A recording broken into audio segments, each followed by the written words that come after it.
நேரடியாக திமுக வழக்கறிஞர் திரு சரவணன் அவர்கள் இணைகிறார். அவரோடு பேசலாம். சார் வணக்கம். ஹலோ. கிட்டத்தட்ட 6 மாதத்திற்கு மேலாக கடுமையான விமர்சனங்களை சந்திச்சுட்டு வந்தது திமுக.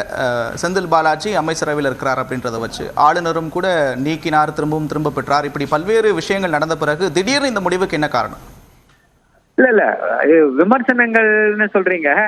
உச்ச நீதிமன்றமே இதுல தலையிட முடியாதுன்னு சொல்லிடுச்சு.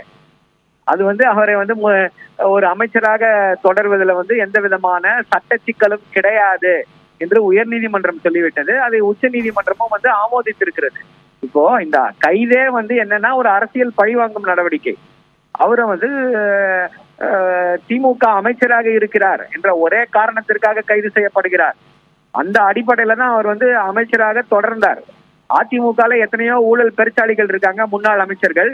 அவர்கள் மேலெல்லாம் வழக்கு இருக்கு. எத்தனையோ கோடிகள், 1000 கோடிகள், 100 கோடிகள், 200 கோடிகள்னு சொல்லி அவர்கள் மீது இருக்கக்கூடிய ஊழல் குற்றச்சாட்டுகள், வழக்குகள் நிலுவையில இருக்கு. குட்கா வழக்கு நிலுவையில இருக்கு. அந்த வழக்குல எல்லாம் அமலாக்கத்துறை யாரையும் கைது செய்யவில்லை. முன்னாள் அதிமுக அமைச்சர்களை அவங்க எல்லாம் ஜாலியா வெளில தான் இருக்காங்க.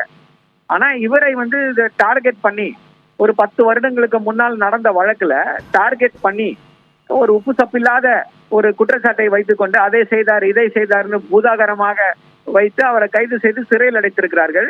அவர் அவருடைய பர்சனல் ரீசன்ஸ், அவருடைய பர்சனல் முடிவு.